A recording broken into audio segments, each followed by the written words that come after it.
Zooey abruptly placed his hands over his now quite damp face, left them there for an instant, then removed them. He refolded them. His voice picked up again, almost perfectly conversational in tone.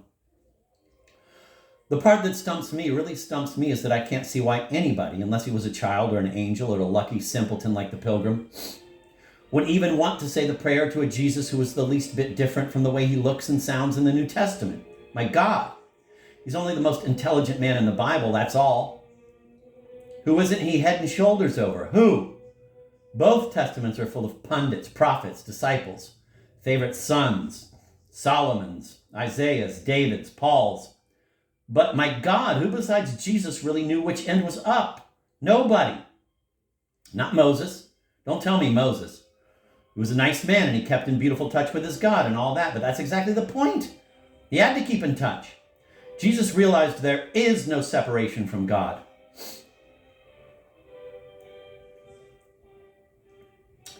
Zooey here clapped his hands together, only once and not loud and very probably in spite of himself.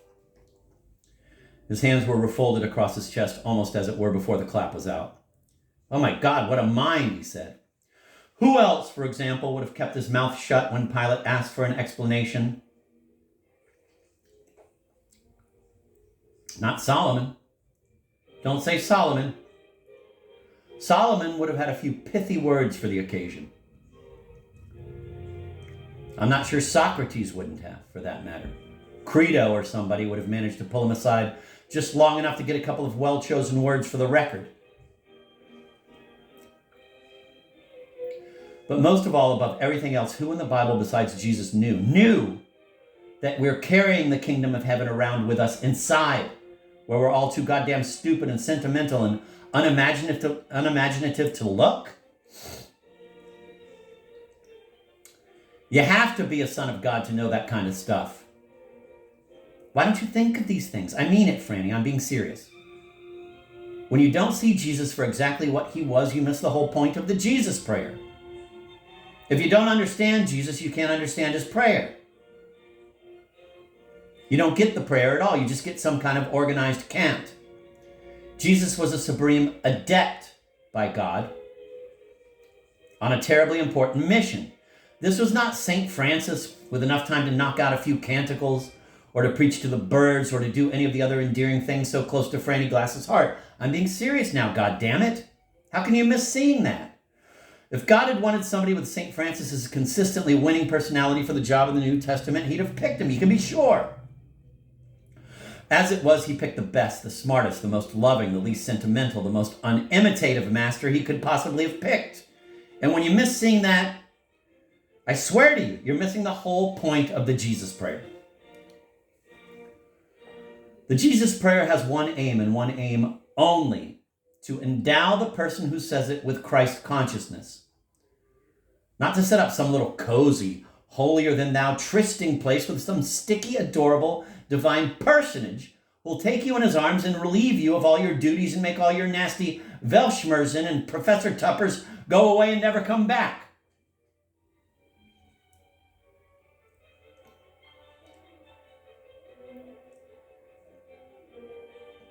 And by God, if you have intelligence enough to see that, and you do, and yet you refuse to see it, then you're misusing the prayer. You're using it to ask for a world full of dolls and saints and no Professor Tuppers. He suddenly sat up, shot forward, with an almost calisthenic-like swiftness, to look at Franny.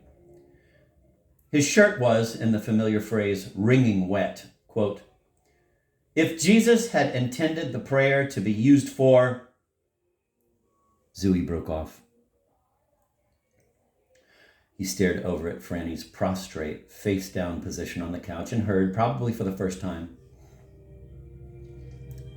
the only partly stifled sounds of anguish coming from her. In an instant, he turned pale with anxiety for Franny's condition, and pale, presumably, because failure had suddenly filled the room with its invariably sickening smell.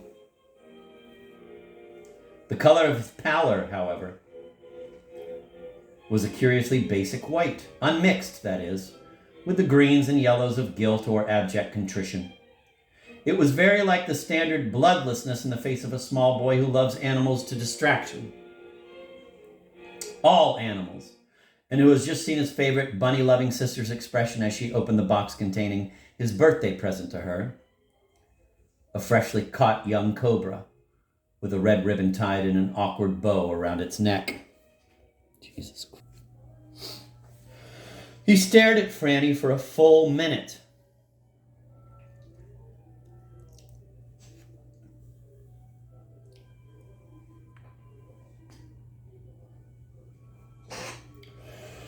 Then got to his feet with a little uncharacteristically awkward movement of imbalance. He went very slowly over to his mother's writing table on the other side of the room, and it was clear on arrival that he had no idea why he'd gone over to it. He seemed unfamiliar with the things on the table surface, the blotter with his filled-in O's, the ashtray with his cigar end in it. And he turned around and looked at Franny again. Her sobbing had let up a bit, or seemed to have, but her body was in the same wretched, prostrate, face-down position. One arm was bent under her, caught under her in a way that must have been acutely uncomfortable, if not rather painful. Zooey looked away from her and then not unbravely back at her. He wiped his brow briefly with the palm of his hand, put the hand into his hip pocket to dry it, and said, "I'm sorry, Franny, I'm very sorry." But this formal apology only reamplified Franny's sobbing. He looked at her fixedly for another 15 or 20 seconds.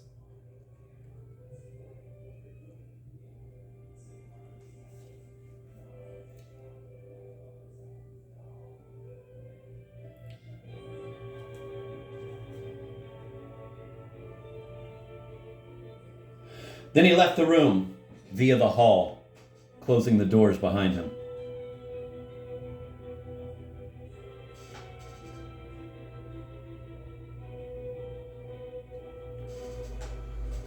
The fresh paint smell was now quite strong just outside the living room. The hall itself had not yet been painted, but newspapers had been strewn the entire length of the hardwood floor. And Zooey's first step, an indecisive, almost dazed one, left the imprint of his rubber heel on a sports section photograph of Stan Musial holding up a 14-inch brook trout.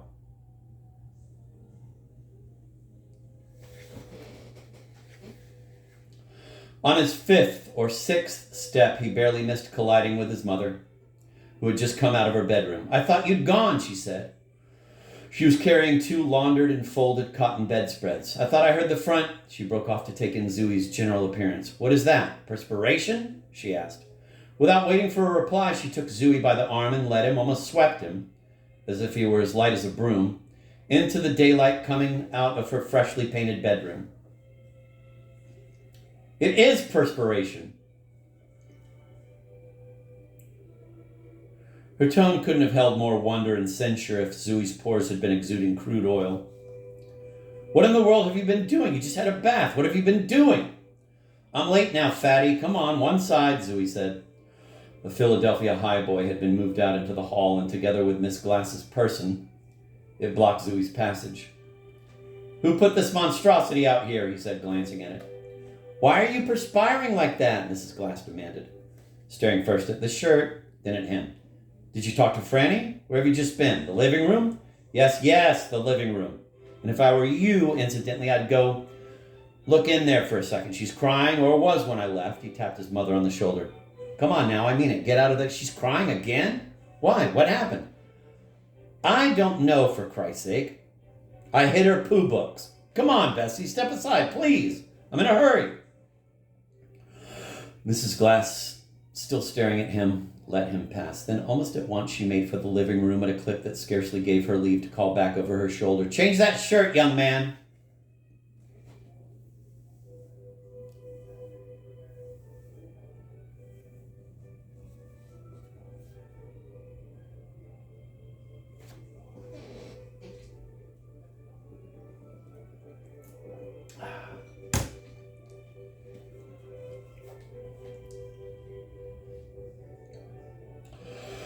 If Zooey heard this, he gave no sign. At the far end of the hall, he went into the bedroom he had once shared with his twin brothers, which now, in 1955, was his alone.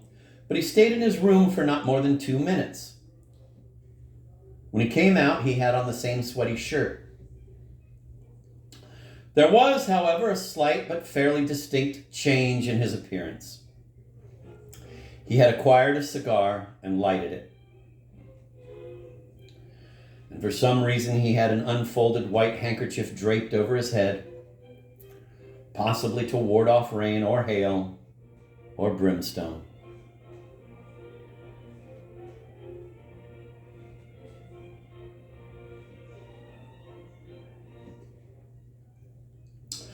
He went directly across the hall and into the room his two eldest brothers had shared. This was the first time in almost 7 years that Zooey had, in the ready-made dramatic idiom, quote, set foot, end of quote, in Seymour's and Buddy's old room, discounting a totally negligible incident a couple of years earlier, when he had methodically dragged the entire apartment for a mislaid or, quote, stolen, end of quote, tennis racket press.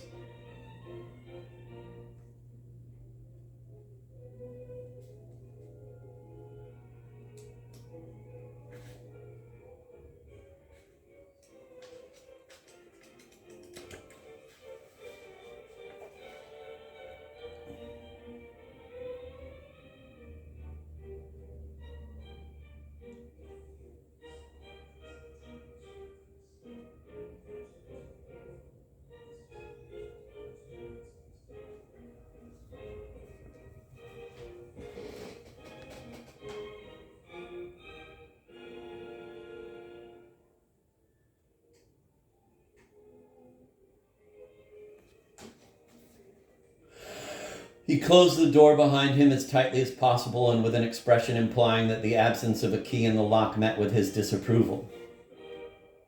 He gave the room itself scarcely a glance once he was inside it. Instead, he turned around and deliberately faced a sheet of what had once been snow-white beaver board that was nailed uncompromisingly to the back of the door. It was a mammoth specimen, very nearly as long and as wide as the door itself. One could have believed that its whiteness, smoothness, and expanse had at one time cried out rather plaintively for India ink and block lettering.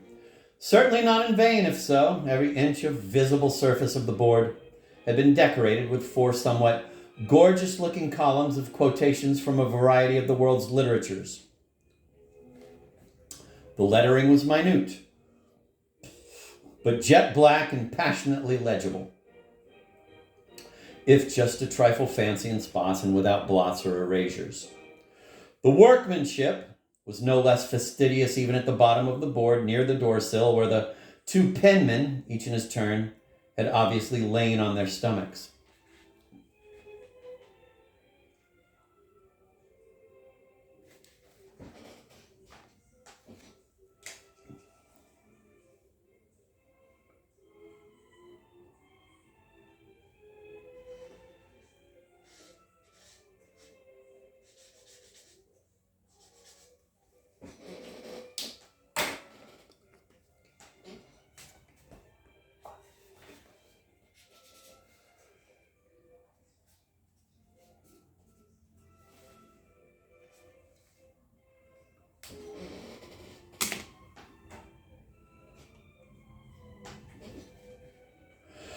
No attempt whatever had been made to assign quotations or authors to categories or groups of any kind, so that to read the quotations from top to bottom, column by column, was rather like walking through an emergency station set up in a flood area where, for example, Pascal had been unribaldly bedded down with Emily Dickinson, and where, so to speak, Baudelaire's and Thomas A. Kempis's toothbrushes were hanging side by side.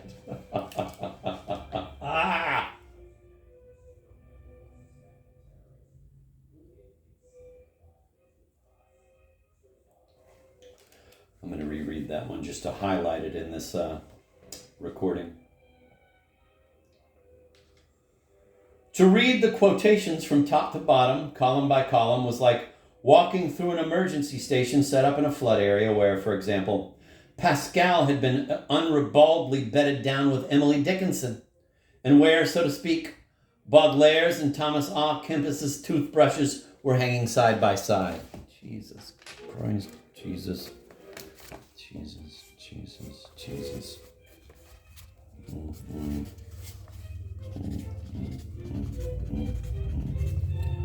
Unbelievable.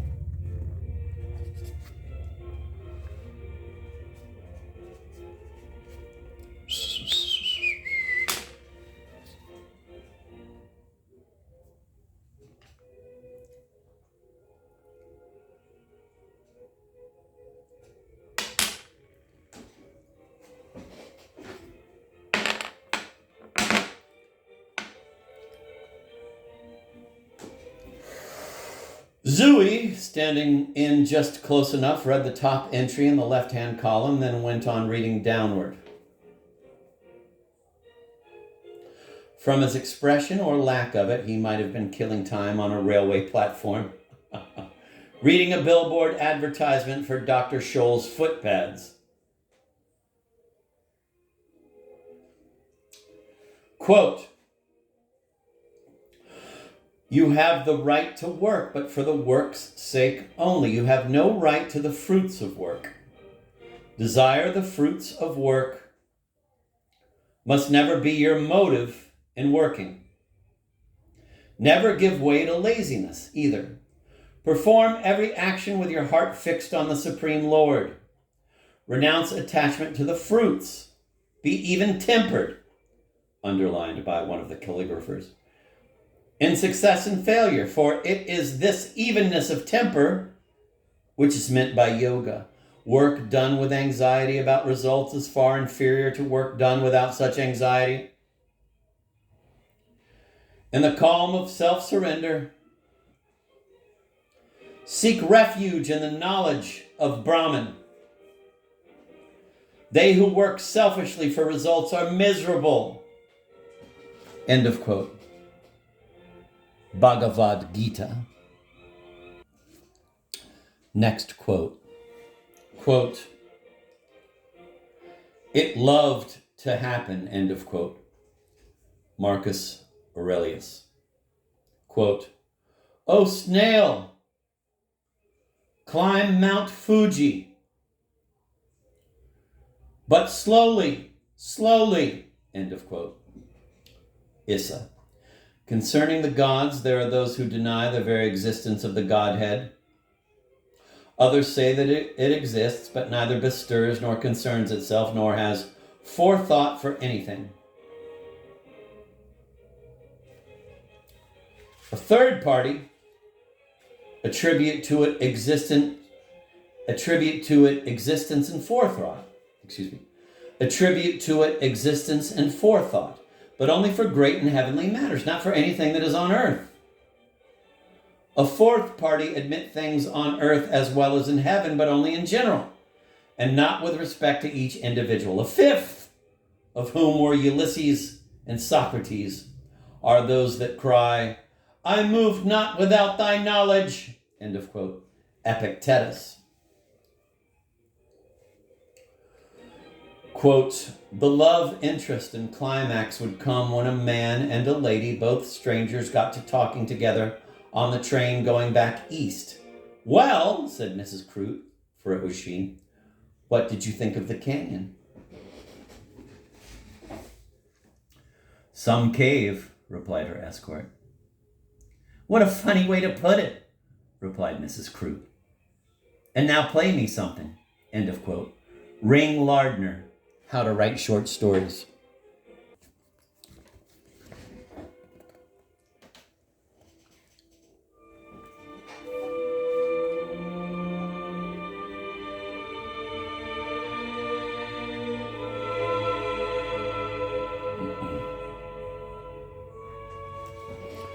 God instructs the heart not by ideas, but by pains and contradictions. De Caussade.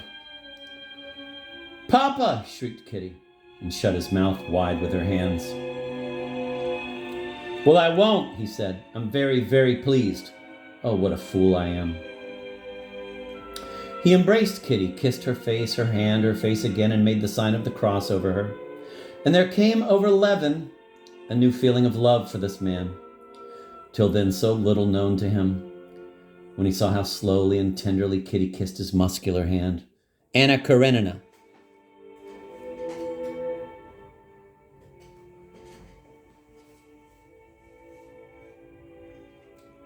Quote, "Sir, we ought to teach the people that they are doing wrong in worshiping the images and pictures in the temple." Ramakrishna, that's the way with you Calcutta people. You want to teach and preach. You want to give millions when you are beggars yourselves. Do you think that God does not know that he is being worshipped in the images and pictures?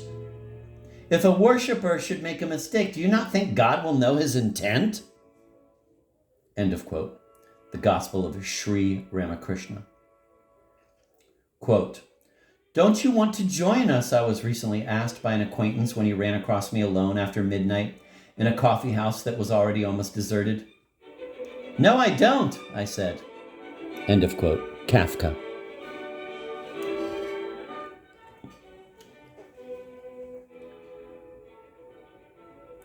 Quote, "The happiness of being with people," end of quote, Kafka.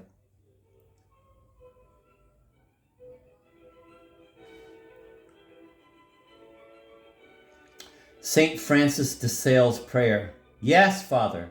Yes, and always yes. Quote, Zooey called out to himself every day, "Master." Then he answered himself, "Yes, sir." And then he added, "Become sober." Again he answered, "Yes, sir." And after that, he continued, "Do not be deceived by others." "Yes, sir. Yes, sir," he replied. End of quote. Mu Man Kwan. The lettering on the beaver board being as small as it was, this last entry appeared well in the upper fifth of its column. And Zooey could have gone on reading for another 5 minutes or so, staying in the same column without having to bend his knees. He didn't choose to. He turned around, not abruptly, and walked over and sat down at his brother Seymour's desk. Pulling out the little straight chair as though it were something he did every day, he placed his cigar on the right-hand edge of the desk, burning end out, leaned forward on his elbows, and covered his face with his hands.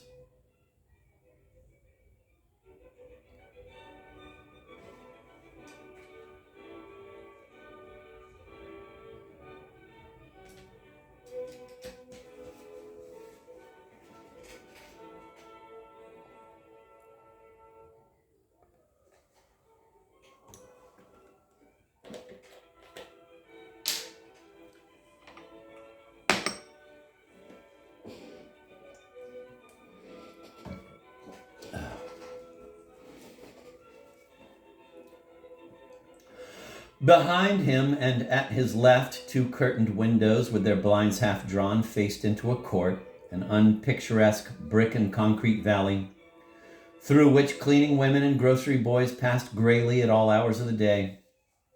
The room itself was what might be called the third master bedroom of the apartment, and was by more or less traditional Manhattan apartment house standards both unsunny and unlarge. The 2 eldest Glass boys, Seymour and Buddy, had moved into it in 1929 at the respective ages of 12 and 10, and had vacated it when they were 23 and 21. Most of the furniture belonged to a maple wood set: 2 day beds, a night table, 2 boyishly small knee-cramping desks, 2 chiffoniers, 2 semi-easy chairs. 3 domestic oriental scatter rugs, extremely worn, were on the floor. The rest, with very little exaggeration, was books. Meant to be picked up books. Permanently left behind books. Uncertain what to do with books, but books! Tall cases lined 3 walls of the room, filled to and beyond capacity. The overflow had been piled in stacks on the floor. There was little space left for walking and none whatever for pacing. A stranger with a flair for cocktail party descriptive prose might have commented that the room, at a quick glance, looked as if it had once been tenanted by two struggling 12-year-old lawyers or researchists. And in fact, unless one chose to make a fairly thoughtful survey of the reading matter extant, there were few, if any, certain indications that the former occupants had both reached voting age within the predominantly juvenile dimensions of the room.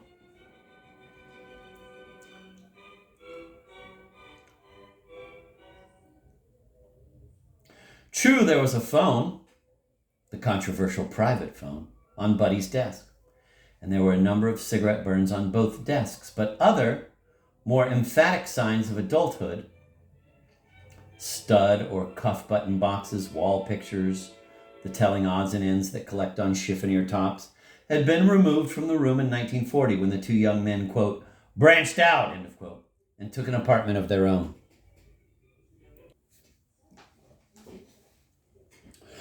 With his face in his hands and his handkerchief headgear drooping low over his brow, Zooey sat at Seymour's old desk, inert but not asleep, for a good 20 minutes.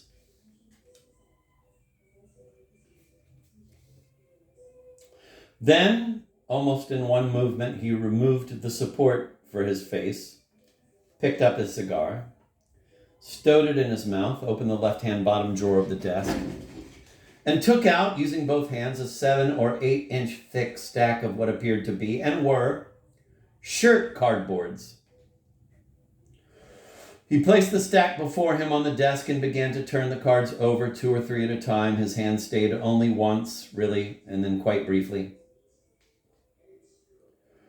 The cardboard that he stopped at had been written on in February 1938. The handwriting, in blue lead pencil, was his brother Seymour's.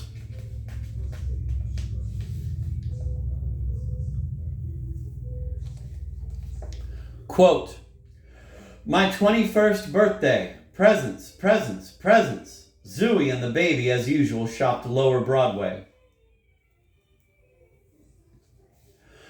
They gave me a fine supply of itching powder and a box of 3 stink bombs. I'm to drop the bombs in the elevator at Columbia or, quote, someplace very crowded, end of quote, as soon as I get a good chance.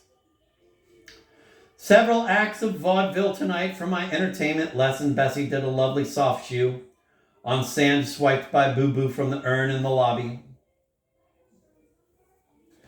When they were finished, Bee and Boo Boo did a pretty funny imitation of them.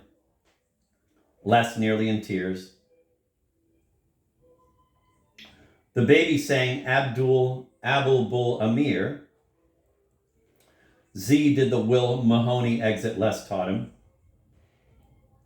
Ran smack into the bookcase and was furious.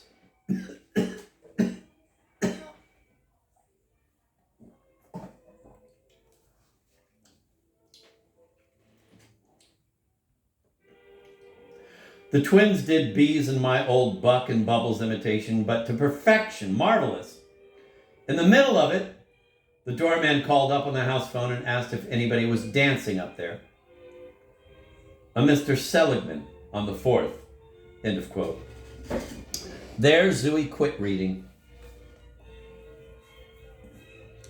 He gave the stack of cardboards a solid-sounding double tap on the desk surface, as one taps a deck of cards, then dropped the stack back into the bottom drawer and closed the drawer.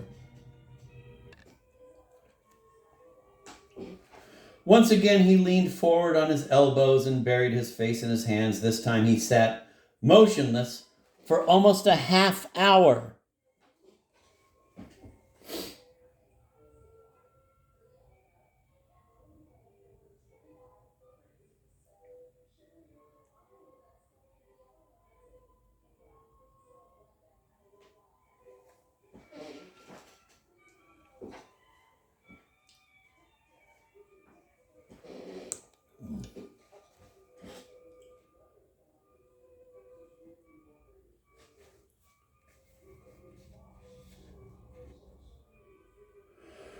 When he moved again, it was as though marionette strings had been attached to him and given an overzealous yank. He appeared to be given just enough time to pick up his cigar before another jerk of the invisible string swung him over to the chair at the second desk in the room, Buddy's desk, where the phone was. In this new seating arrangement, the first thing he did was to pull his shirt ends out of his trousers. He unbuttoned the shirt completely, as if the journey of 3 steps had taken him into an oddly tropical zone. Next, he took his cigar out of his mouth, but transferred it to his left hand and kept it there.